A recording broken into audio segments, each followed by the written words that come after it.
I'm Andrea Dibble. And I'm Erin Hopkins. And we're doing our topic on Ruth Bader Ginsburg. Becoming a Supreme Court Justice. She was the first Jewish woman on the Supreme Court, and she is the 109th Justice. And some events that happened around that time, there's the Chemical Weapons Convention was signed, and there was a 7.5 earthquake that struck Japan. Okay, enjoy the show.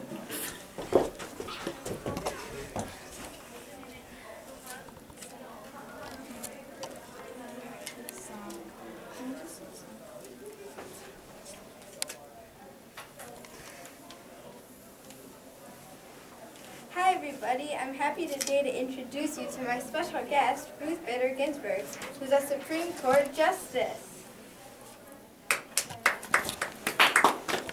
Well, look right now, here she comes. Thank you for having me, Miss Merlin. Please, call me Melanie. Okay then, Melanie. So, who did you replace on the Supreme Court? Well,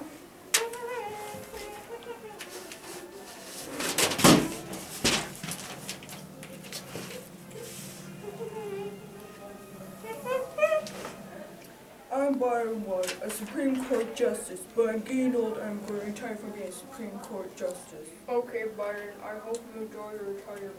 Thank you, Bill Clinton, the 42nd President.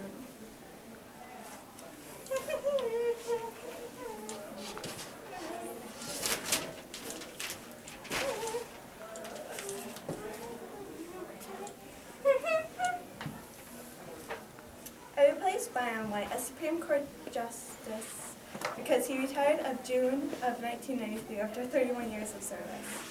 Very interesting. We're all wondering, who appointed you? This is an easy question.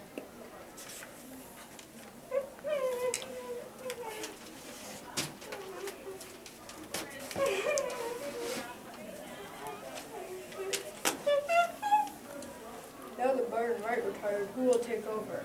I have to appoint somebody because it's the president's job. Well, let's take a look at my options. Oh my gosh, she's perfect. I'm appointing Ruth Bader Ginsburg. She's highly qualified and has a big heart. That's just what I'm looking for in a new justice.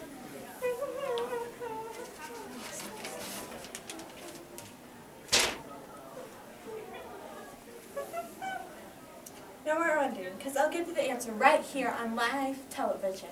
Okay, Ruth, the answer right after the break.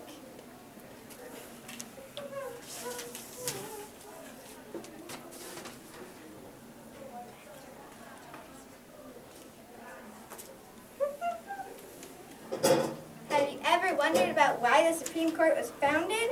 Yes, I've always wanted to know why. Well, no need now. You can find out for a small fee of $1.99. That's a great deal. Here's the money. Well, the Supreme Court was founded on the Judiciary Act of 1787. The court was composed of 6 members. Then it changed to 9. The number was set by Congress, not the Constitution. Nope. Okay.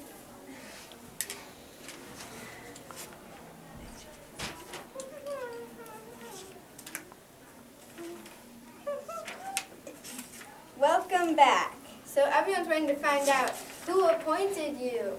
Bill Clinton, the 42nd president.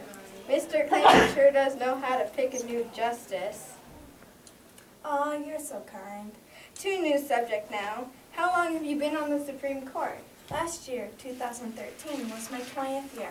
Wow. How old were you when you joined the Supreme Court? I was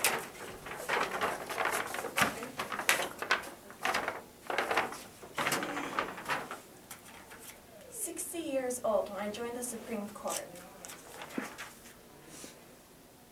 How does the Supreme Court check the power of the President and the Congress?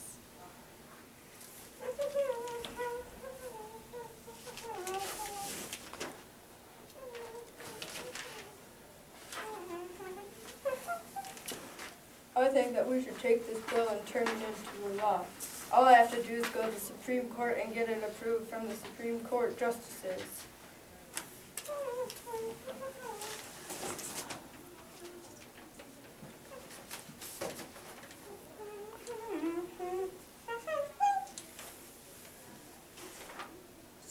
do you think about the bill? Well, we don't think this law is constitutional. I agree with Stephen. This law goes against the Constitution. Yeah, this law is very unconstitutional, and I don't think it should be passed. Chief Justice, I'm disagreeing with it, and we should all take a vote now. All in favor of this being a law, say aye. All in favor of this being nothing, say aye. Aye, aye, aye, aye, aye, aye, aye, aye, aye.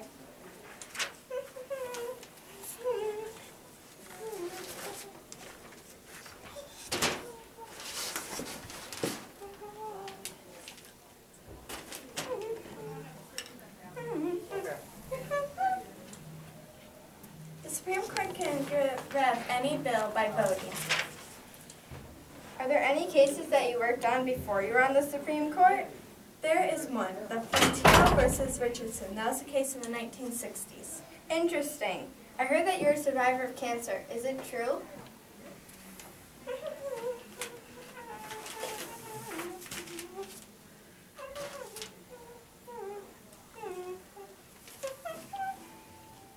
Well, it turns out the pain in your stomach is a tumor in your pancreas. We did some surgery and we stopped it. If it were any later, it could have been the most deadly cancer known to humans. Phew, now I can continue to be a Supreme Court justice. Let us know if it gets any worse here at Memorial Sloan Kettering Hospital.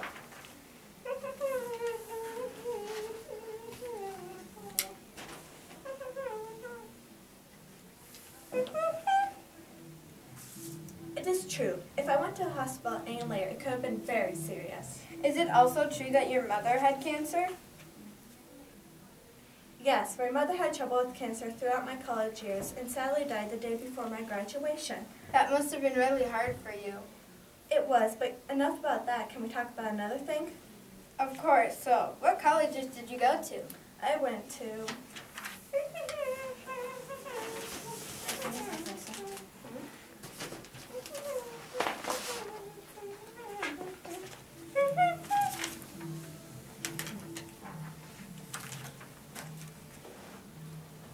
Look at all of the different colleges. There's Harvard University, Columbia Law School, Cornell University, Columbia University, and Harvard Law School.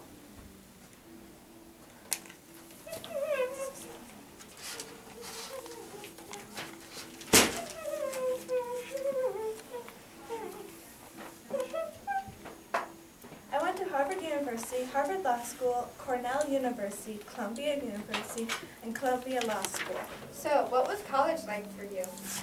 Well, when I went to Harvard Law School in 1956, I was one of 9 females in a class of 500. Wow, so how did that make you feel to be one of 9 women in college? It was hard because I felt all eyes were on me, and if I failed, I wouldn't only be failing myself, but I'd be failing others too. That must have been hard for you. It was, but I have to thank my daughter who I had with my late husband. Would you care to talk about your late husband and your daughter?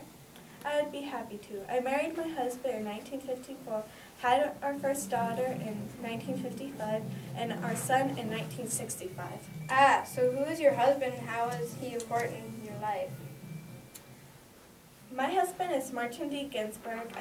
After I married him in 1955, our life was challenging because we had our first daughter. After that, he was drafted into the military, but after 2 years, he was discharged and came to Harvard with me.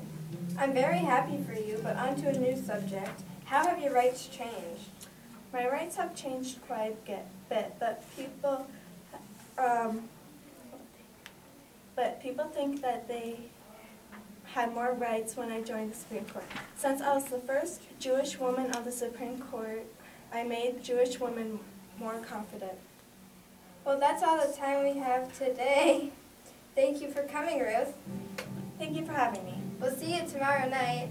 It's an Emily show, it's an Emily show, it's an Emily show.